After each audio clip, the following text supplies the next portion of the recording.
இந்த காற்றாலை மின் நிலையங்கள் கோபுரங்கள் அமைத்து அந்த கோபுரங்களை சென்று திறந்து வைத்தவர்கள்.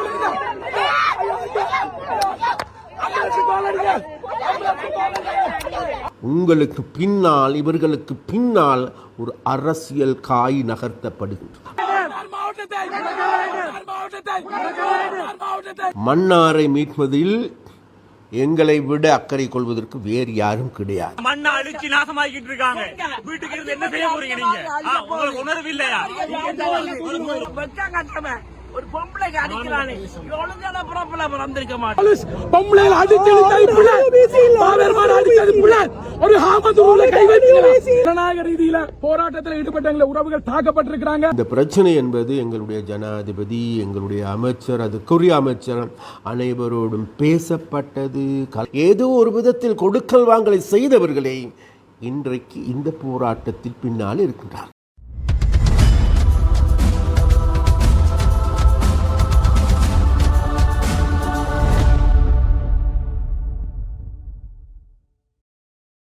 மன்னார் காற்றாலை மின் நிலையம் அமைப்பது தொடர்பிலான பிரச்சனை. அப்போ அது தொடர்பாக அண்மை நாளுக்கு நேற்று முதல் நாள் மன்னாருக்கு அந்த காற்றாலை யந்திரங்களை கொண்டு வர உபகரணங்களை கொண்டு வந்த பொழுது அங்கே இருக்கின்ற மக்கள் போராடியதாகவோ அந்த போராட்டக்காரர்கள் மீது போலீசார் வன்முறையை ஏவி விட்டு அல்லது அவர்களை அடித்து நொறுக்கியதாகவும் கூறப்படுகின்றது. அதாவது பெரிய அடக்குமுறை கட்டுப்படுத்தி விடப்பட்டதாக இன்றைக்கு கூறப்படுகின்றது. நாங்கள் ஒரு விடயத்தை சொல்லுகின்றோம். விசேஷமாக இன்றைக்கு எங்களுக்கு எல்லோருக்குமே தெரியும், இந்த பிரச்சனை என்பது எங்களுடைய ஜனாதிபதி, எங்களுடைய அமைச்சர், அதுக்குரிய அமைச்சர் அனைவரோடும் பேசப்பட்டது, கலந்துரையாடப்பட்டது. கலந்துரையாடப்படுகின்ற பொழுது எடுக்கப்பட்ட முடிவுகள் இருக்கின்றது. அந்த முடிவுகளின் படி நாங்கள் பார்க்கின்ற பொழுது இந்த அமைக்க இருக்கின்ற 14 கோபுரங்கள் அமைக்கப்பட்டிருக்கின்றது. அவைகளுக்கான குழிகள் தோண்டப்பட்டிருக்கின்றன. அவர்களுக்கான அடிக்கட்டுமான வேலைகள் முடிக்கப்பட்டிருக்கின்றன. அதற்கு பல்லாயிரம் கோடிக்கணக்கான ரூபாய் செலவழிக்கப்பட்டிருக்கின்றது. அது மாத்திரமல்ல, அவைகளை இன்றைக்கு நிர்மாணிப்பு பணிகள் மாத்திரமே மிச்சம் இருக்கின்றது. அப்போ அந்த பணிகளை செய்து முடிப்பதற்கான சந்தர்ப்பத்தை கொடுங்கள் என்று நாங்கள் மக்களிடம் கேட்கின்றோம். இன்றைக்கு இதனுடைய பூதகரமான ஒரு போராட்டமாக வெடித்து கிளம்புவதற்கான ஒரு சூழலை ஏற்படுத்தி வருகின்றார். அந்த ஏற்படுத்துகின்ற நபர்கள் யார் என்று தேடி பார்க்கின்ற பொழுது வேறு யாரும் கிடையாது. முன்னர் அந்த மாவட்டத்தில், மன்னார் மாவட்டத்தின் இந்த காற்றாலை மின் நிலையங்கள் கோபுரங்கள் அமைத்து அந்த கோபுரங்களை சென்று திறந்து வைத்தவர்கள்.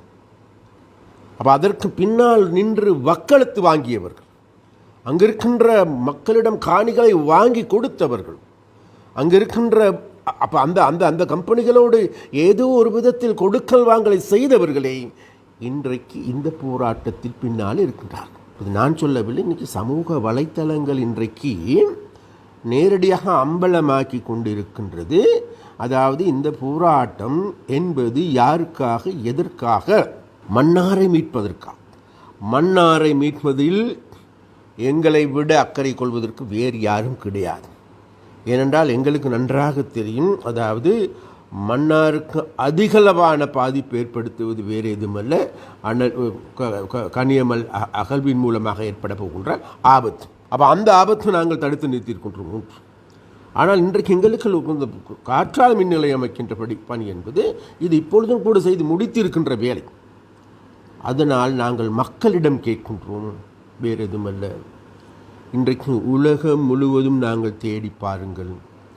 இலங்கையில் இதற்கு முன்னர் அமைக்கப்பட்ட காற்றாலை மின் கோபுரங்களை பாருங்கள். அவர்கள் அந்தந்த பிரதேசங்களை சென்று பாருங்கள். அந்த பிரதேசத்தில் இருக்கின்ற கடற்கரையை சென்று பாருங்கள். அங்கே மீன்கள் வரவில்லையா, உயிரினங்கள் வரவில்லையா, பறவைகள் வரவில்லையா, அல்லது இயற்கைக்கு எந்த விதமான மாசு ஏற்பட்டிருக்கின்றதா என்பதை தேடிப்பார்கள். அபாரான மாசு ஏற்பட்டிருக்குமாக இருந்தால், அபாரான தாக்கங்கள் ஏற்பட்டிருக்குமாக இருந்தால், அது விஞ்ஞான ரீதியாகவும் தர்க்க ரீதியாகவும் நிரூபிக்கப்படுமானால் நிச்சயமாக நாங்களும் கூட உங்களோடு சேர்ந்து போராடுவதற்கு தயார். அதே போல எங்களுக்கு எல்லோருக்குமே தெரியும், இதற்கு முன்னர் இன்னொரு கம்பெனி, வெளிநாட்டு கம்பெனி உண்டு, அவர்கள் இந்த வேலையை செய்வதற்கு தயாராகினார். அப்பொழுது இன்னைக்கு எதிர்ப்பு தெரிவிக்கின்ற இந்த தாங்களுடைய மதத்தை மாத்திரம் தாங்களுடைய மதம் மாத்திரமே இதற்காக போராடுகின்றது என்று கூறிக்கொண்டிருக்கின்ற நபர்களிடம் நான் கேட்கின்றோம், அன்றைக்கு நீங்கள் வாய்மூடி மௌனிகளாக இருந்தீர்கள். ஆரம்ப கட்டத்தில் இவைகள் வந்து குழிகளை தோண்டுகின்ற பொழுது, அமைக்கின்ற பொழுது, அதற்கான அதாவது பவுண்டேஷன் போடுகின்ற பொழுது வாய்மூடி மௌனிகளாக இருந்தீர்கள். அவ்வாறு மௌனிகளாக இருந்த நபர்கள் இன்றைக்கு ஏன் இந்த அவசரம் என்று எங்களுக்கு தெரிகின்றது. வேறு எதுமல்ல, உங்களுக்கு பின்னால் இவர்களுக்கு பின்னால் ஒரு அரசியல் காய் நகர்த்தப்படுகின்றது. அந்த நகர்த்தப்படுகின்ற காயானது வேறு எதுமல்ல, எங்களுடைய அரசாங்கத்திற்கு எதிராகும். எதிரான செயற்பாடுகளை முன்னெடுக்க வேண்டும் என்று கூறிக்கொண்டு இன்றைக்கு எங்களுக்கு எதிராக இருக்கின்ற அந்த பிரதேசத்தில் இருக்கின்ற கடந்த 1990ஆம் ஆண்டு அகதியாக ஒரு ஷாப்பிங் பேக்கோடு சென்று மன்னாரிலிருந்து சென்ற நபர்கள் இன்றைக்கு கோடீஸ்வர குபேரர்களாக மாறி இருக்கின்றார். அவர்களை பற்றி யாரும் பேச மாட்டார்கள் என்று அவர்களுடைய பணம் உங்களுக்கு வருகின்றது என்று தெரிகின்றது. அல்லது அங்கே இருக்கின்ற போதைப் பொருள் வியாபாரிகளுக்கு நீங்கள் பேசுகின்றீர்களா? இல்லை. அங்கே கசிப்பு கஞ்சா மூலமாக எங்களுடைய இளம்பரம்பரை அழிக்கப்படுகின்றதே, அதற்கு எதிராக பேசுகின்றீர்களா? நீங்கள் மத போதகர் என்றால் அல்லது மதத்தை நேசிப்பவர் என்றால், அந்த மதத்தின் அடிப்படையில் பார்க்கின்றவர்கள் என்றால், தன்னை நேசிப்பதை போல் பிறரை நேசி என்று கூறி கொடுக்கின்ற மதத்தின் போதனைகளை கூட புறந்தள்ளுகின்ற நபர்களாக மாறியிருக்கின்றீர்கள் நீங்கள். அந்த வகையில் நாங்கள் மிக தெளிவாக சொல்லுகின்றோம், மன்னார் வாழ்கின்ற மக்களிடம் நாங்கள் அன்பாக கேட்டுக்கொள்கின்றோம், இன்றைக்கு விரிக்கப்பட்டிருக்கின்ற இந்த பொறியில் சிக்க வேண்டாம்.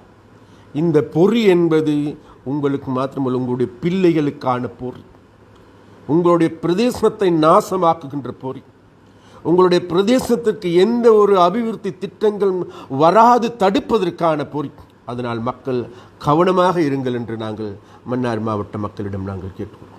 மன்னார் மாவட்டத்தை பற்றி அதாவது அது ஒரு அத்திப்பட்டி கிராமமாக மாறப்போகின்றது என்று முதலில் சொன்னவன் வேறு யாருமல்ல நான் தான். ஆனால் எங்களுக்கு எல்லோருக்குமே தெரியும், அவ்வாறான பாதிப்புகள் ஏற்படுமாக இருந்தால் அதை தடுக்க வேண்டும் என்பதில் மாற்று கருத்து கிடையாது. ஆனால் இன்றைக்கு எங்களுக்கு எல்லோருக்குமே தெரியும், மன்னார் தீவு என்பது அந்த மன்னார் தீவு என்பது கடல் மட்டத்தை விட உயரம் குறைவானது. ஒரு வெள்ளம் வருமாக இருந்தால் முழு மன்னார் நகரையே அல்லது மன்னார் பிரதேசமே நீரில் மூழ்கி விடுகின்றது என்று மக்களுடைய குற்றச்சாட்டு. அந்த வகையில் எங்களுக்கு தெரியும், நாங்கள் கடந்த காலத்திலும் கூட மிக தெளிவாக குறிப்பிட்டிருந்தோம். இவ்வாறான நாட்டுக்கும் மக்களுக்கும் பாதகமான செயற்பாடுகள் முன்னெடுக்கப்படுகின்ற பொழுது தடுக்கப்பட வேண்டும், அதில் எந்த மாற்று கருத்தும் கிடையாது.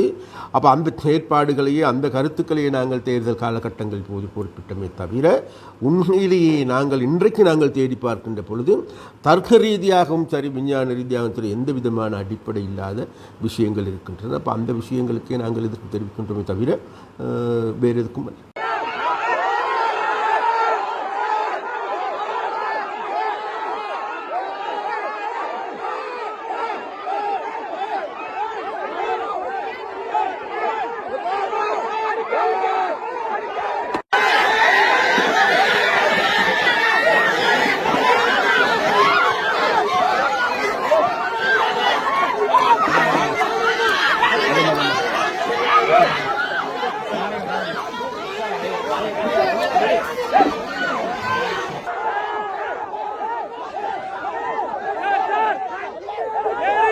நான்கு அருட்தந்தையர்கள் தாக்கப்பட்டிருக்கிறார்கள்.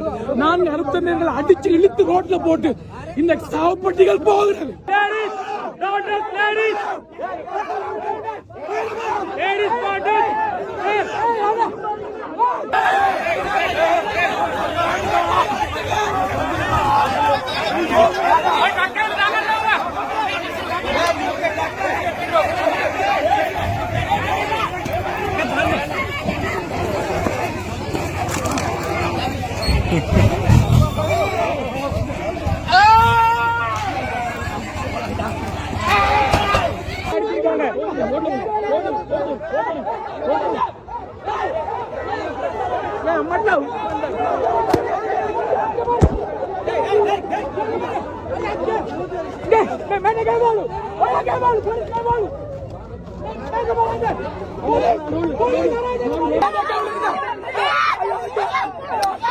ஆம்புலன்ஸ் கால் அடிங்க.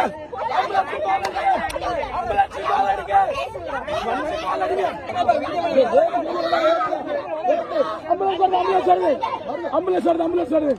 ஆம்புலன்ஸ் வருது. ஐயா இருங்க, ஆம்புலன்ஸ் வருது. வெளியில இருங்க, போலீஸ் எல்லாம் வெளியில இருங்க. போலீஸ் எல்லாம் வெளியில இருங்க. ராஜு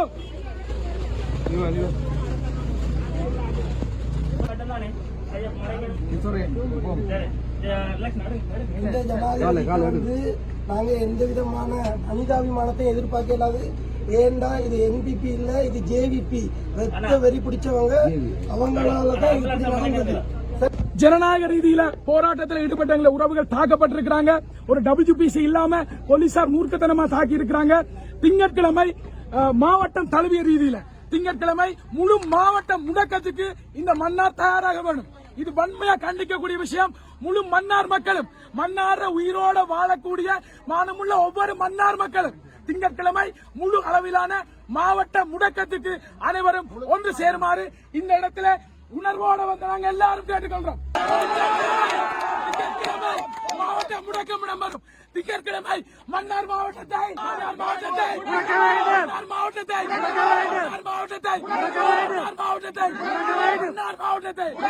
திங்கட்கிழமை முழுவதுமாக மன்னார் மாவட்டம் முடங்கும். நடக்கிற போராட்டத்துக்கு வாங்க. நம்ம மண்ணை அழிச்சு நாசமாக்கிட்டு இருக்காங்க. வீட்டுக்கு இருந்து என்ன செய்ய போறீங்க நீங்க? உங்களுக்கு உணர்வு இல்லையா?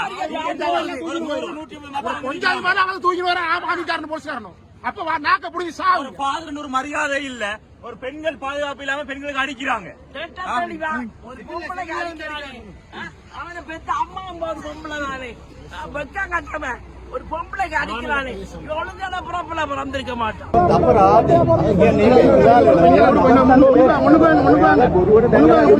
உண்மையா சொல்ல போனா இந்த அரசாங்கத்துக்கு நாங்க நம்பி வாக்களிச்சு இன்றைக்கு எங்களுக்கு ஒரு மரியாதை இல்ல.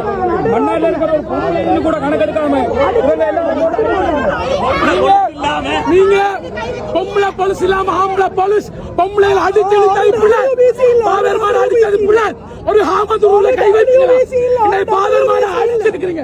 இது பிள்ளை, இது ஜனநாயக விரோதம். இது ஜனநாயகம் மீறப்பட்ட இலங்கையினுடைய சவப்பட்டு இலங்கை நாடு. இது என்னுடைய அடாவடித்தனத்தின் வழியா என்னுடைய மக்கள் பலர் தாக்கப்பட்டு சிலர் வைத்தியசாலையிலே அனுமதிக்கப்பட்டிருக்கிறார்கள். பலருடைய உடலில் காயங்கள் ஏற்பட்டிருக்கின்றது. எங்களுடைய குருக்களை தூக்கி எறிந்திருக்கிறார்கள், அவமானப்படுத்தியிருக்கிறார்கள், தூசணத்தால் பேசி இருக்கிறார்கள். இது மிகவும் வேதனைக்குரியது. ஆனால் இது எங்களுடைய தோல்வி அல்ல, இது எங்களுடைய வெற்றி. நிச்சயமாக எங்களுடைய வெற்றியை நாங்கள் பொறுமுறை தொடர்ந்து முன்னேறுவோம். எங்களுடைய மக்கள் எங்களோடு இருக்கிறார்கள், நாங்கள் எல்லோரும் சேர்ந்து இருக்கிறோம். ஆகவே எங்களை யாரும் அழிக்க முடியாது, யாரும் எங்களை பயமுறுத்த முடியாது. இந்த அநீதிக்கு நாங்கள் நீதி கிடைக்கும் வரை தாக்கப்பட்டவர்களுக்கான தூசணம் பேசிய அந்த பெரிய அதிகாரி, அவருக்கு எதிரான மற்றது எங்களுடைய மக்களை தாக்கிய எல்லா காவல்துறை வீரருக்கான உடனடி நடவடிக்கை அரசாங்கம் செய்யாவிட்டால் தொடர்ச்சியாக போராட்டம் காவல்துறைக்கு எதிராக மேற்கொள்ளப்படும் என்பதை இந்த இடத்திலே எங்களுடைய மக்கள் சார்பாக உறுதியாக நான் சொல்லி வைக்கின்றேன். திங்கட்கிழமை எங்களுடைய நிர்வாக முடக்கம் எங்களுடைய மன்னார் மாவட்டம் முழுவதும் முடக்கப்படுகின்றது. அன்றைய நாளில் எல்லா கடைகளும் போக்குவரத்துகளும் நிறுத்தப்பட்டு அதே நாளில் எல்லா பெற்றோரும் உங்களுடைய பிள்ளைகளை வீடுகளில் வைத்துக் கொள்ளுங்கள், பாடசாலைகளுக்கு அனுப்பாமல் உங்கள் வீடுகளில் வைத்து இந்த வாழ்வினுடைய உண்மையான விளிமியங்களை கற்றுக் கொடுங்கள். அந்த நாள் முழுவதும் எங்களுடைய உரிமைக்கான நாளாக எங்களுடைய மாவட்டம் முழுவதும் அதற்கான குரல் கொடுக்கின்ற நாளாக அமைய வேண்டும் என்று கேட்டுக்கொள்வது. அன்றைய நாளில் எல்லோரும் முழுமையாக அதற்கு ஒத்துழைப்பு தந்து இந்த மன்னார் பட்டினத்தில் ஒன்று கூடி எங்களுடைய எதிர்ப்பை தெரிவிக்க எல்லோரும் வர வேண்டும் அன்போடு நான் கேட்டு நிற்கின்றேன். நன்றி.